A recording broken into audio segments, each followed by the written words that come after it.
Something new from the Wandering Minstrel, apparently. Ah, right, we fought Saryu.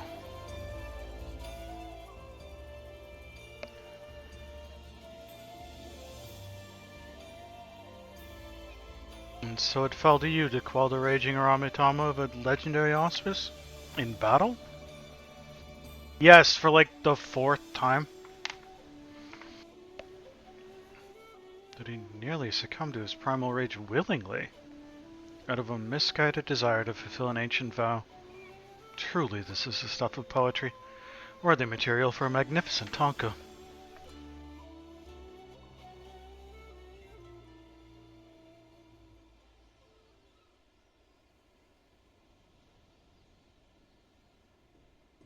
Eruption embraced into my heart, flow and fill, indigo river, crimson black with blood and ash, promises kept, vows fulfilled. I've heard many tales concerning Saryu before, but your experience calls much of what I assumed true into question. Although my unrivaled powers as a sorcerer, his unrivaled powers as a sorcerer as expected, is generally described as a magnificent dragon, rather unlike the serpentine being with which you claim to have treated.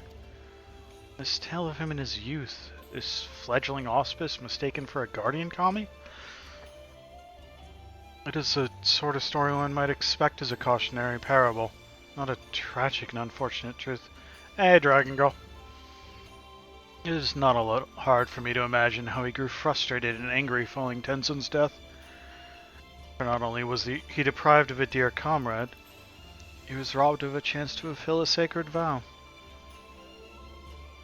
It is good that you helped him to reclaim himself, for a tortured soul such as his could have easily trod the same path as the mad auspice Koryu.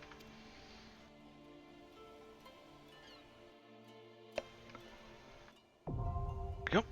And there is Saryu Extreme unlocked. But the reason we are over here,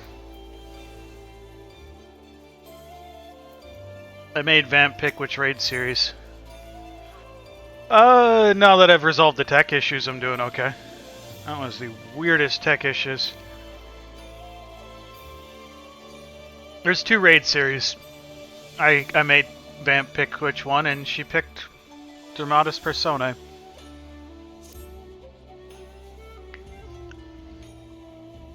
We're gonna do both. She just picked which ones we're doing first. I think she's here. Welcome, my lord. There's a young maiden here who would speak with you.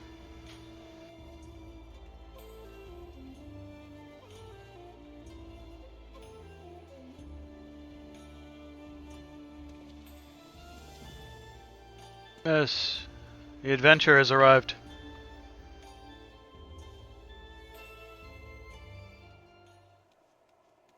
You look... I thought so! And here he is, the liberator of both Doma and Alamigo in the flesh. I am Lita Murilla?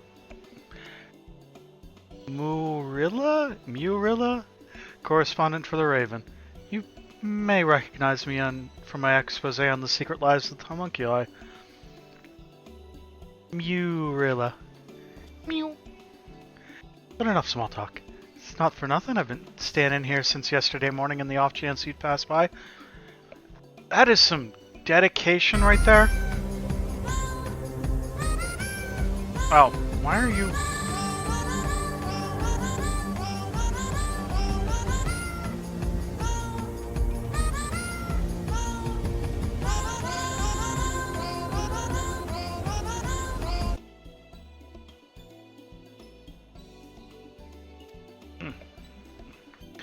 Yeah, imagine waiting that long for someone. Kind of creepy, I might say. No, I'm here because... Actually, it's best you heard it from Elma. I am but an observer.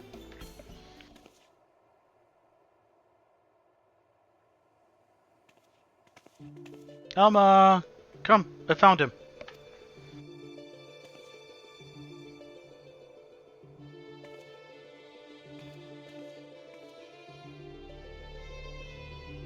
Is this the adventurer of whom you spoke?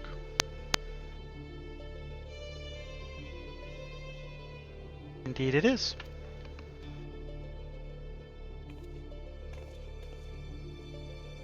You're short. Please, I beg of you. I'm my father. You are his only hope. Do I look like Obi-Wan Kenobi to you?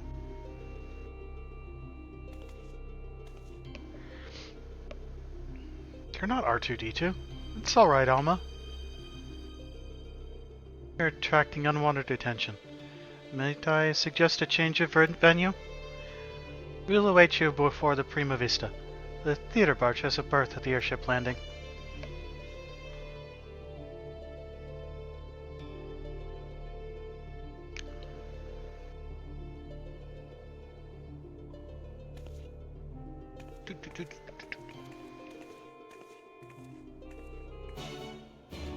To the airship landing.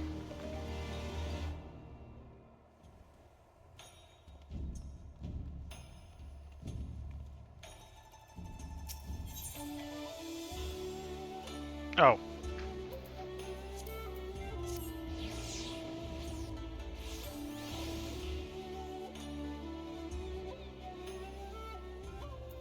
Oh, it's not actually at the airship landing. It's, like, right outside it. Fine, be that way.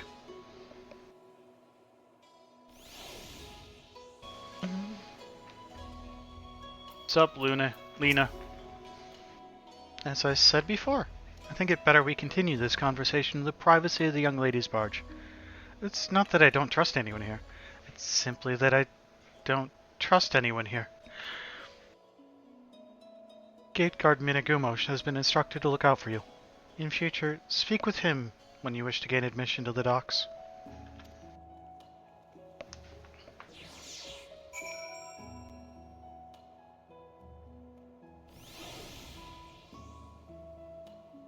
Just looking over at my activity feed and wondering just how many gift subs skill issues receives on a regular basis. Thank you for coming, Archon. You're probably wondering why I've summoned you to an airship, and a Garlean one at that. Allow me to explain on the shuttle.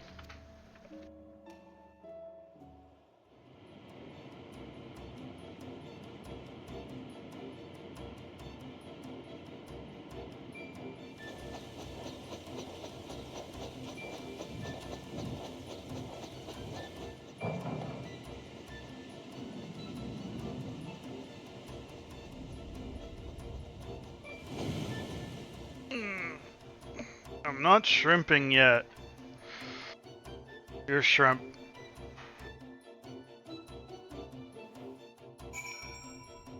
We have acquired boat occupancy. Prima Vista serves as both stage and home to the majestic Imperial Theater Company. Hey, you.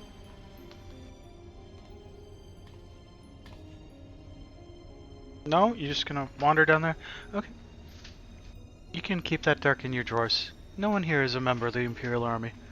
Nor are there any spies within the troop. At least no known spies.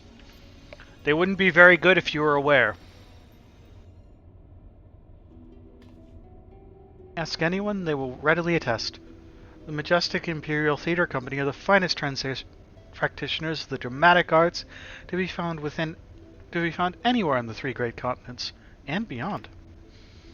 They have admirers throughout the Empire and its territories, and even boast a sizable following in Gridania, hence my assignment to their story. It is a little-known fact, outside Garlemald at least, that the late Emperor was a devoted patron of the arts who supported various theater troupes to the tune of much coin. Amy, do you want something? Indeed, Solus was so enamored of the majestic players that he ordered the construction of this very airship, that the troupe might perform in every corner of the Empire. Yeah, she's like wandering around underneath my desk repeating, "What are you doing right now?"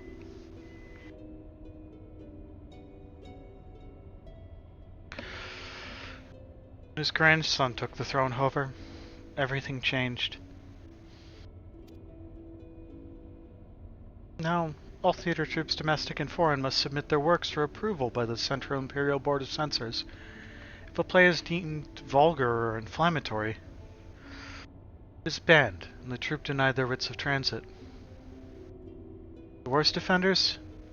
Oh, they are never heard from again. This policy has effectively left playwrights with one of two options. Compromise their creative integrity to curry favor with his radiance, or put down their quills altogether. The principled and majestic, however, chose a third option. To express his disapproval for the new emperor's policies obliquely, in ostensibly unpolitical works.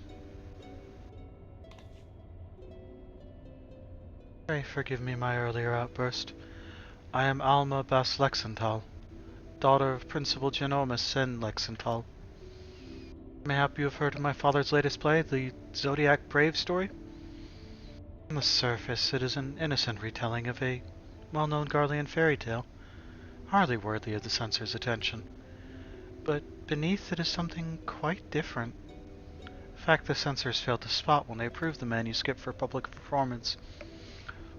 Yes, we know about the Zodiac Brave story. That is the subject of the Rome Reborn relics.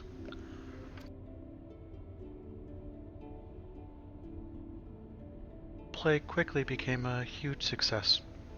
Common folk loved its fantastical story, while the learned classes appreciated its true message. By the time the Imperial Board of Censors realized their mistake, it was too late.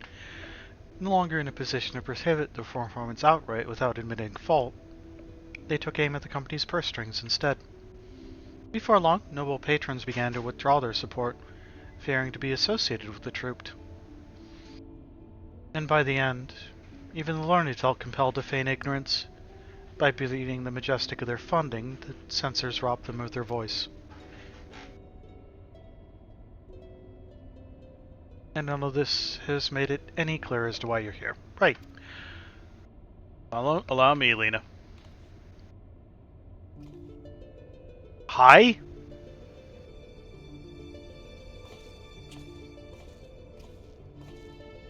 Okay, step one, why are you here? Step two, why are you here? I've known Genomus since we were students of the Magitech Academy. When I heard his daughter was in Kugane looking to enlist the aid of an adventurer, felt compelled to give her your name. Sorry for not announcing myself sooner, old friend. Yeah, Sid. It's an airship. Sid shows up.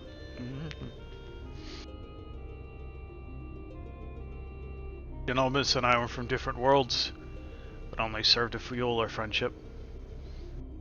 Many were the nights we would prattle on into the wee small hours, warm flagons of peated ale numbing our minds to the other's naive ideologies. Yet, no matter where our conversation began, it will invariably end with him telling me how he was going to change the Empire from the inside out. The troupe was to be his path into the people's hearts. Sid is, I believe, the only recurring character, and we're going to use the term recurring character in a very loose definition, but the only recurring character in the entirety of Final Fantasy. There is pretty much always a character named Sid. I don't remember if FF1 has it, but since there's been named characters, there's basically always been a Sid. They've basically always been an engineer. And they've usually had something to do with an airship. Even after the Empire first forced him from his home, Genomus never gave up hope that his work might have changed the world.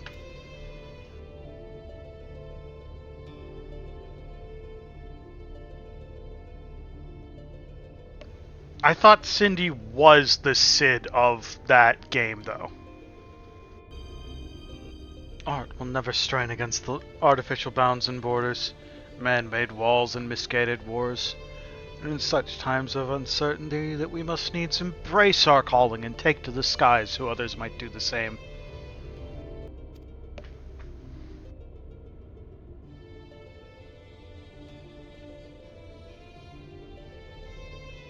What I'm trying to say, rather poorly I concede, is that not all Garleans are hewn from the same stone.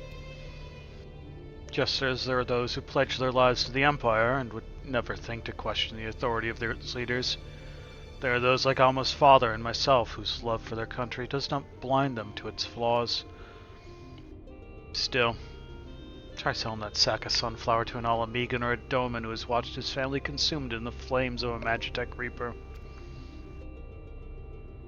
How many Eorzean adventurers do you think would leap at the opportunity to help an Imperial search for a missing father? And in Garlean territory, no less. But you're different. You've seen enough to know that the line between good and evil is not defined by race, color, or creed. So what say you? Would make a poor adventure would I show away for an adventure.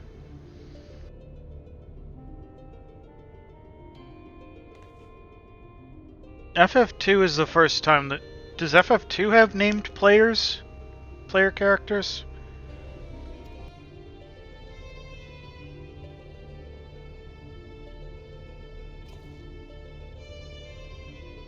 Now that you understand the nature of the task, perhaps Alma could provide some insight as to where we might begin our search.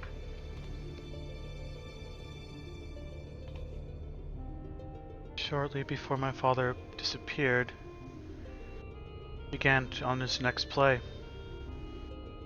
A successor to the Zodiac Brave story. No, but I am getting ahead of myself. Please, follow me.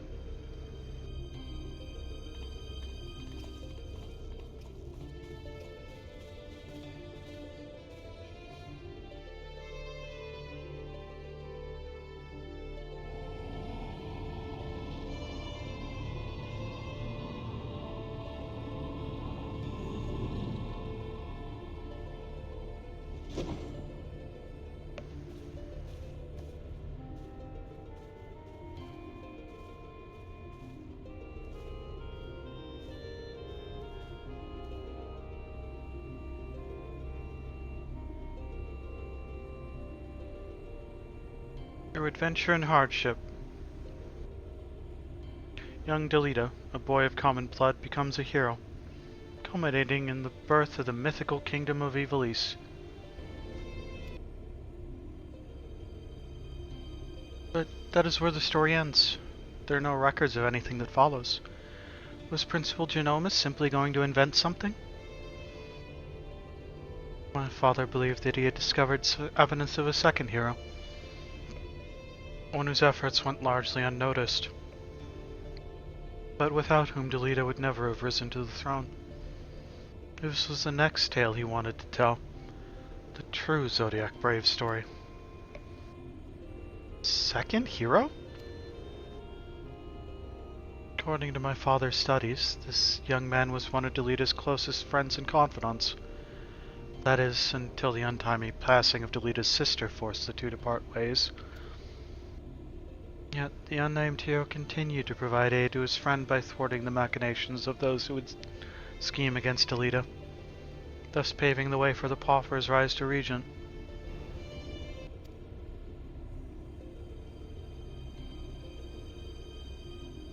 Kingdom Hearts is fun.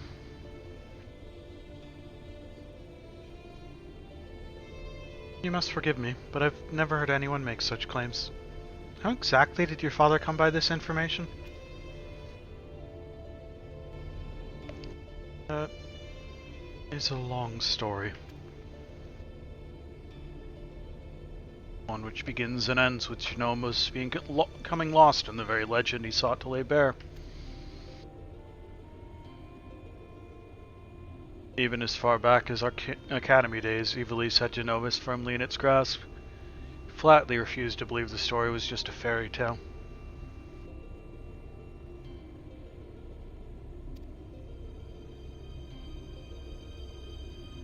And so, When he was finally driven out of Garlemald, it was only natural that he should choose this, of all places, as his refuge. Was it not, Alma? That is correct, Master Garland. It has long been my father's belief that the ruins of ancient Evil East lie beyond Nalcha, buried beneath the sands of the Dalmasca Desert. Release. Poor Dalmasca. Kingdom prospered in relative isolation for countless generations, until the Empire came along.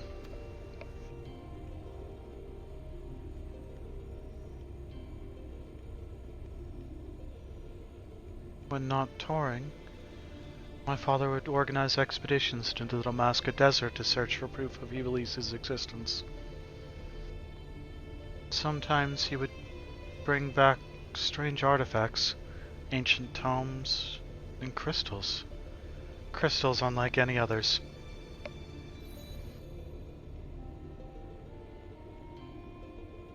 My father called them Orosite, and claimed they were vital to proving his theories. This is one such crystal. The 12, it's magnificent! Evolution legend tells of crystals bequeathed by the gods unto those who would be kings. It is during his quest to gather Orosite that young Delita rises to prominence. I must have heard the tale 1,000 times from my nursemaid. But that is all it ever was. A tale.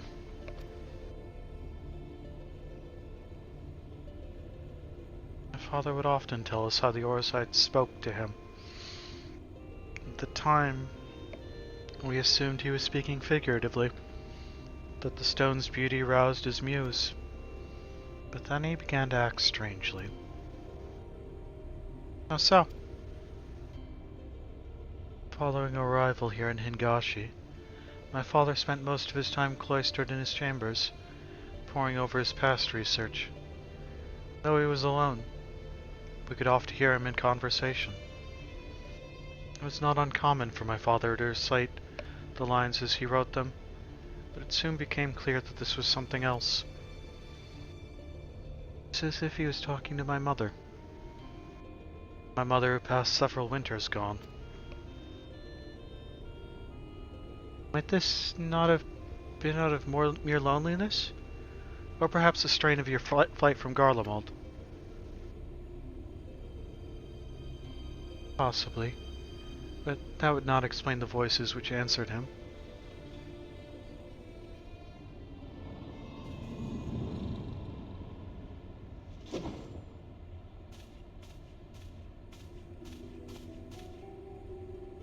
Alma, who are these people? Told you did not require any help finding father, especially from outsiders. So good of you to join us, Ramza. Allow me to introduce. Enough, Master Sid. We may be shunned by the Empire, but we're still Garleans. We still have our pride, unlike some it seems. We require neither the aid nor the pity of foreign rabble. Have you forgotten where we are, brother? It is we who are the foreign rabble. This land and its customs are all but unknown to us. We would be fools to conduct our search without a proven guide. Your sister is right, Ramza. As for my good friend here, your mistrust is ill-placed. I will personally vouch for his character. In all the time I've known him, he has never once let anything as insignificant as race or creed color his judgment. You were lucky to have him.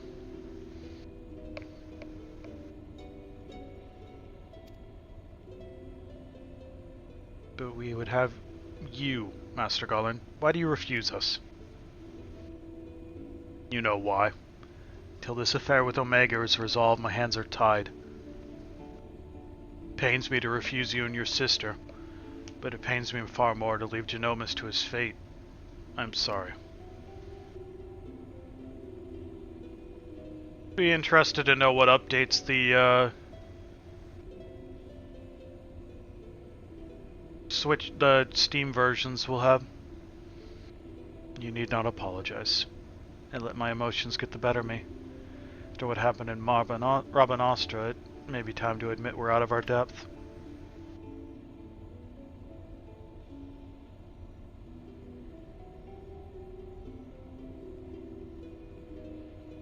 My brother's last expedition met with tragedy in the ruins of the capital city. He barely escaped with his life.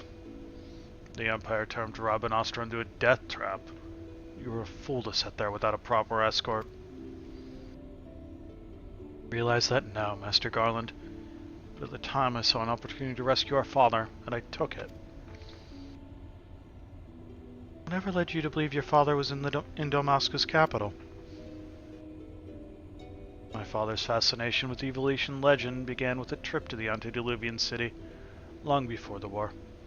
Call it a premonition, but something tells me that is where he has returned.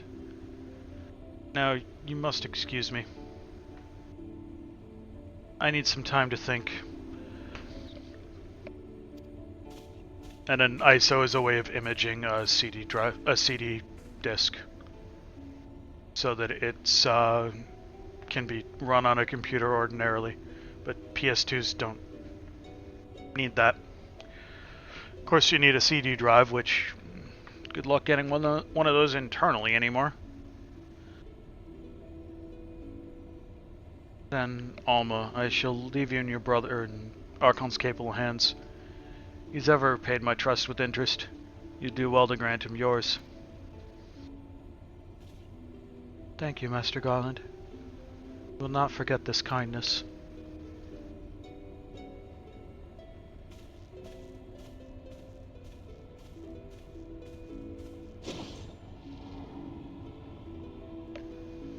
They were originally created as a way for people to archive copies.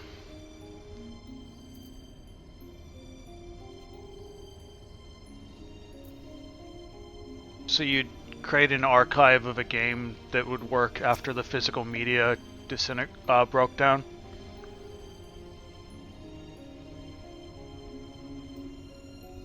Master Garland seems to think highly of you, so he will hold judgment until after Damascus.